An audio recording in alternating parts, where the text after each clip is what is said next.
From New York and on the new Hot 97 app, Ebro in the morning on Hot 97.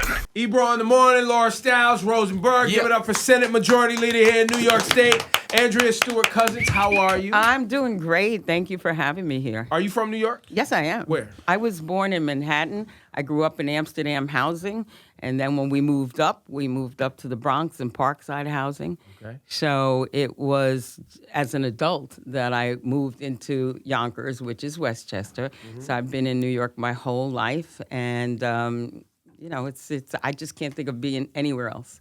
And how long have you been involved in politics and at the state level? Okay, at the state level, I was first elected in 2006. I started serving in 2007.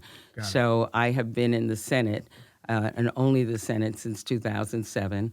And I was elected leader of the Democrats. At that point, it was the minority at the end of 2012. And I'm the first woman who's ever been elected to lead a conference. You know, the conferences are where people, it's basically Republicans and Democrats. And so there's a Republican leader, there's a Democratic leader. And so I was the first woman who'd been elected leader. Wow, congratulations. And in January, because the Democrats won the majority for the first time in a decade, I'm the first woman majority leader and the first woman of color majority leader in the history of the state. Well, congratulations on that. And going Thank back you. a few years, how did that IDC thing happen? We've complained about that up here for a few years, the Independent Democratic Caucus. Were you one of the Independent Democratic caucusing with the Republicans or not? Well, I would not be here if I was. Okay, just checking. Oh, no. No, I mean, that was just after the Democrats were in the majority from 2009, 2010.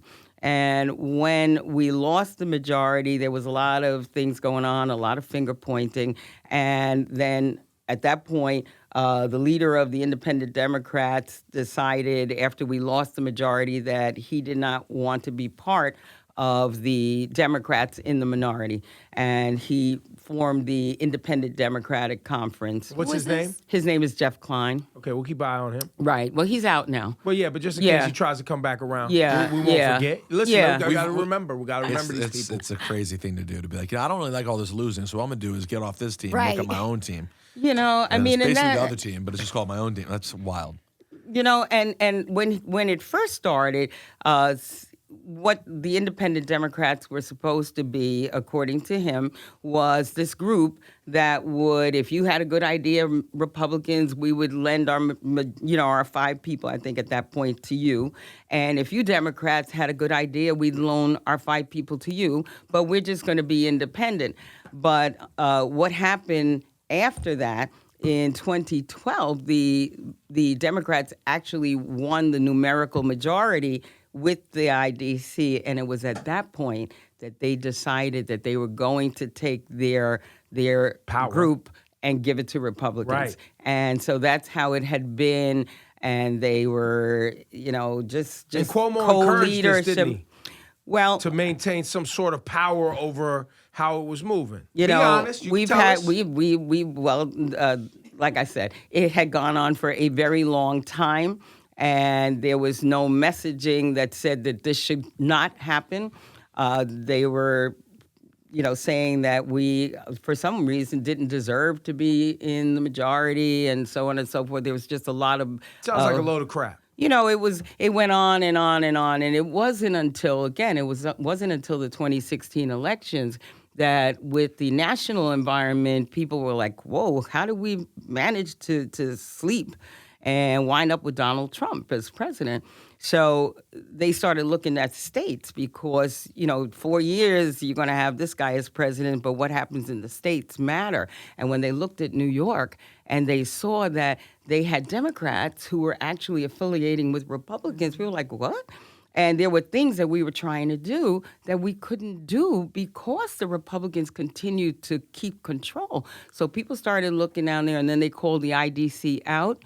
And, it got so bad that... Oh, I was going crazy. I mean, I think we might have called them clowns. We might have called them clowns. We did. Yeah, no, we had a lot of conversations about it at that time. Yeah. So at some point, they decided that they were going to come back. And they came back, and first, the way the governor had brokered it, Jeff Klein and myself would be co-leaders. And then by the time everything really reached a pitch, then he came back, but he was my quote-unquote deputy.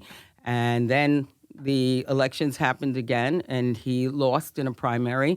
And in fact, many of the IDC people lost in primaries. There were only 2 that left, and they've come back, and they've become part of a really strong Democratic majority. There's 39 of us now.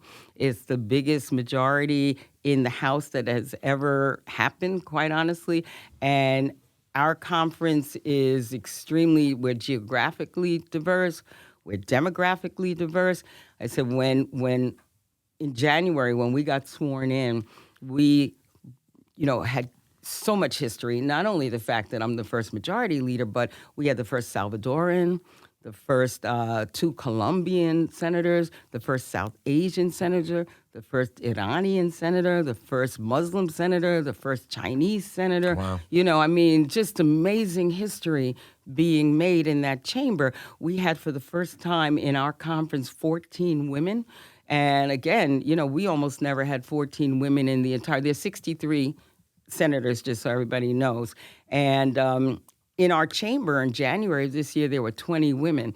So it is historic in so many ways, and so many voices at the table who would never be at the table. So it's just been incredible. And then, I've got a lot of young, very young, 20 some odds. And so it's become like an amazing group of people who are very serious about getting the work done. However, with all of that progress, New York State could not get across the line recreational marijuana. Yeah. And without getting too far in the weeds, there were money issues, right? That a lot of That's right. black senators That's right. were vocal about saying, hey, listen, we are not okay with this recreational bill if we do not understand where the money is going long term, not just in the first year. That's right. But long term, which I agree with. Why won't Cuomo agree to making sure this money goes to the right places long term? Like I said, it was a conversation. It continues to be a conversation. There was some agreement to put about 50% of the first year's revenue into communities that have been, disparately treated, criminalized, frankly, for marijuana use. And then there was still the discussion about what happens the second year, the third year, because we knew the first year, really, you don't get the revenue. They talk about revenue, but then, so what happens second, third, fourth, we don't know. And I think before that is resolved, there will be some problems because, we understand. I think it's clear that marijuana will be legalized. But we do want to make sure that the pieces that the pieces are in place. And so, we were trying to do it. And I like to contextualize it, too, just like what I was saying about us taking the majority. It's the first time we've had the majority in 10 years. But when you don't have the majority, you're not really having meaningful conversations about anything. You could talk about, we want this, we want that, but nobody lets you do anything. And the real policy discussions don't happen. So since our majority, this was really the first time people started, very seriously grappling with so many of these issues. It's only been 7 months. It's really only been, not even, right? 6 months that we actually had a serious conversation about how we move forward. And like I said, we're a very diverse group of people, and we are geographically diverse, a whole lot of different communities weighing in.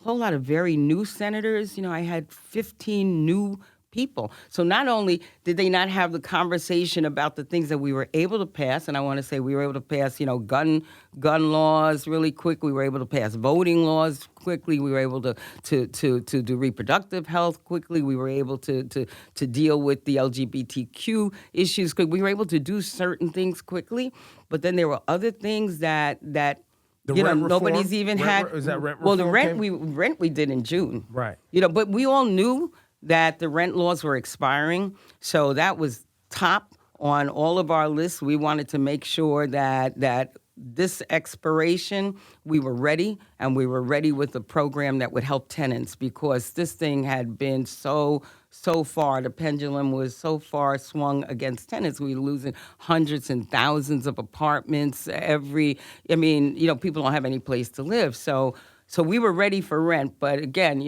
back to things like marijuana, this is the first time we really wrapped our arms around it, and people want to see things, and we want to see it done right, and we want to see our communities get, not only, the access, but we want to make sure that the opportunity is there too, because a whole lot of people have lost so much. So on this current bill, you were going to vote for it? Oh, yeah. What were some of the main points that people who were against it? Like, what are some of the strong points that they brought up, some of the arguments? Senator Roxanne Prasad says, quote, "I would prefer not to say." And, quote, "If you come out of your house and someone is smoking marijuana while you're walking through that smell, it could make you physically ill. No one is talking about that. Everyone is talking about giving the right to someone else to smoke, but we're not telling the people about the possible health effects." What about cigarettes? What about cigarettes? And what about the fact that anybody in their right mind, and I don't know, Roxanne, I would love to have you come up here. She's lovely. I feel like, but that is the worst stance to take on marijuana, because nobody will be able to smoke outside. You won't be able, you're not allowed to walk around and drink. You won't be able to walk around and states smoke. where it's been legalized now and how they've been functioning? Because I know that when I go to Los Angeles, I don't see people just outside willy-nilly just smoking crazy. I do smell it, though. I'm not going to say you're lie to you guys. I definitely smell it in L.A. Like, you definitely smell it outside. Yes. Yeah, for sure. Anytime you make something legal, even if it's just legal inside, you are going to have a higher comfort level than pushing it to do it outside. Right. So that is reasonable. What I resent about it is, and I don't have a dog in the fight, but you don't get sick. The smell of marijuana doesn't makes you sick. You instantly smell. I actually, even when I never had smoked weed in my life, always found the smell to be quite pleasant. I don't know anyone whose reaction is to smell. I would prefer that over cigarettes any day. Why you always got to be up to cigarette smokers? They're already getting maligned. They're already getting destroyed everywhere. This is the truth. No, but it's true. I will say that cigarette smoke inherently makes you cough, and that you react. And there's right proof away. that it does actual damage. Right. Although I still think, again, weed heads think like, nah, smoking weed is from the earth. It's good. It's not good for your lungs. Well, not if you got tobacco with it, and putting smoke in your lungs is not good. Right. My point is that this platforms like this or stances like this from politicians is silly talk. And in some ways, and I pointed out Roxanne because she's right over here in South Brooklyn. Right. And I know that she is somebody who, in her community, there are young people, right, who are getting criminalized all the time because of these laws. Also, in her community, right, there is an opioid epidemic. There's elderly people who can't afford prescription drugs. There's anxiety issues and things that would be able to be addressed if we were able to have intelligent dialogue about how the prescription drug world is taking advantage of poor communities, about kidney failure, about liver disease, and about these other things, because people are out here on these prescription drugs, taking a lot of them. We, for obvious reasons, are having the decriminalization conversation and the expungement conversation and getting people out of jail and getting the money going to the right communities. There's a whole other health and wellness conversation around arthritis, cancer, and these other health benefits with regard to allowing elderly people to be able to actually go access this stuff and have the information. Because, our old folks still think marijuana is heroin. I know. They still think cannabis is cocaine. Certainly. Yep. Yeah. If not a gateway, anyway. Right. The It's gateway like drug. The gateway. I think what we're talking about is again the education piece. The fact that people have concerns, that they have had their communities expressed to them, and when people show up, they show up with the community's feedback. And like Senator Prasad is an excellent senator, and she has expressed these concerns. And like I said, what we're trying to do is work it through. I don't believe that New York will not. Let me just be affirmative. I do believe that New York will legalize marijuana. When? We just want, we're going to keep working on it. We're out of session now. We'll be back next year in January, but that doesn't mean that because we're out of session that we don't do the pieces that we need to do, that we don't have the conversations that we need to have, the education that we need to have, try and put together some viable ways for people to be able to get into the business of cannabis. Like I said, the law enforcement obviously is speaking up. I mean, we have work to do, and we just don't go home and not do the work. And you talked about decriminalization. It's really important to know that before we left, when we did not get that ball over the finish line, we were able to decriminalize small amounts of marijuana because we understand the people who are, as you said, they're arrested, their lives are torn up, things are shifted in ways that they can never get it back because of small pieces of, and it's only happening, or for the most part, only happening in community of color. So we decriminalized small amounts of marijuana before we left. We're going to expunge these records. Okay, so that's gonna happen. Oh, absolutely. That was like the second, I think it was like one of the last things we did before we left. So records are going to be expunged. The decriminalization stops. And we start moving forward in a way, again, that educates and that makes sure that as we get into this new terrain, that we are looking at the best practices all over the country. And when New York puts it in place, we will be a state to look at. My favorite senators are the ones who live in the suburbs and are quoting parents concerned about their kids smoking weed in the suburbs. Oh, what about the pills that everybody's popping in the suburbs? What about Well, that? or the fact that kids smoke mad weed in the suburbs. That's been really. That's been happening. I'm 44 years old. So Man, what are we talking about? It's been happening for your whole life. your whole life. And you're standing in the way of this. And it's probably because they can't relate to the stuff that we were just talking about. It's not a priority for them. Well, you know what's happening. But it was two senators, basically. We were 2 senators short Right. of moving this That's forward. exactly right. But 2 senators short, but still conversation short about how we move it forward.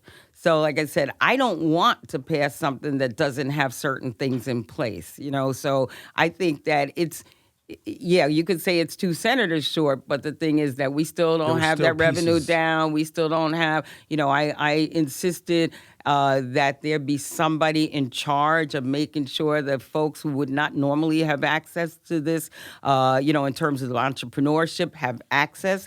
And we got that agreement. And some of these agreements started coming into place, like at the very, Senator Kruger, who's been carrying this bill in our House, was extremely, receptive to a lot of different ideas that people needed to come back to their communities with. And Assemblywoman Peoples-Stokes also, really people were trying to make it so that everybody was comfortable. But we're not completely there because at least 3 of us have to agree. The Assembly has to agree, the Senate has to agree, and the governor has to agree in order for it to if we pass something he doesn't agree, it gets vetoed.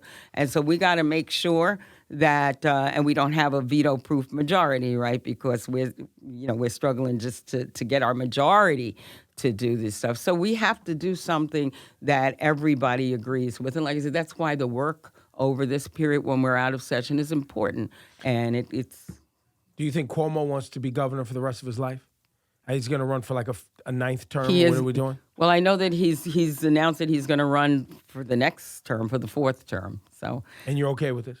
I'm just wanting to get my work done. You know what I'm saying? Look at you, politics. Come on. Just want to get my work done. Now, is Cuomo the type of governor, let's be honest with me, that if you were to sit here today and say to me, I don't think he should run for a 4th term, he would make it difficult for you? Well, is he petty like that? Because I would say that he is. Let me just say this. It has not been easy, trying to do what we've done. And I think that a lot of people had some ideas about what a Democratic majority would be, what a woman leader would be like, all these different people, blah, blah, blah. I think there were a lot of mythologies out there. And so I've spent with my conference the past 6 months dispelling a lot of those things And so, like I said, I think that we've made it clear that we came to not only be history, but to make history in ways that are going to benefit all of the people in New York State. So I think that we're in a better place. The governor, wants to run again. That's fine.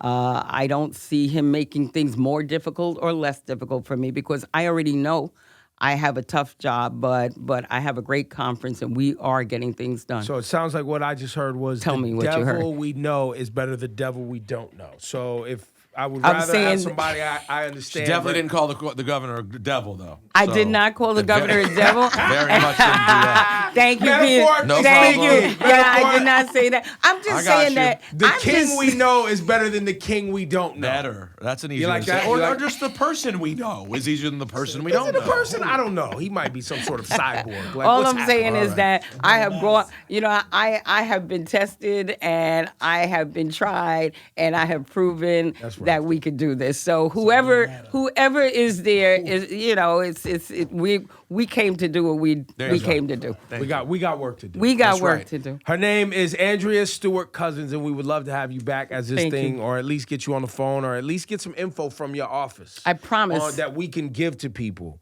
as this thing moves forward, right? Because it's definitely a hot topic, and I think most people want to get it done, but the money's got to be right. Money's got to be right. There it is. Give it up one time. Thank you for your so time much. today. Thank you. It's good to be here. Thank you.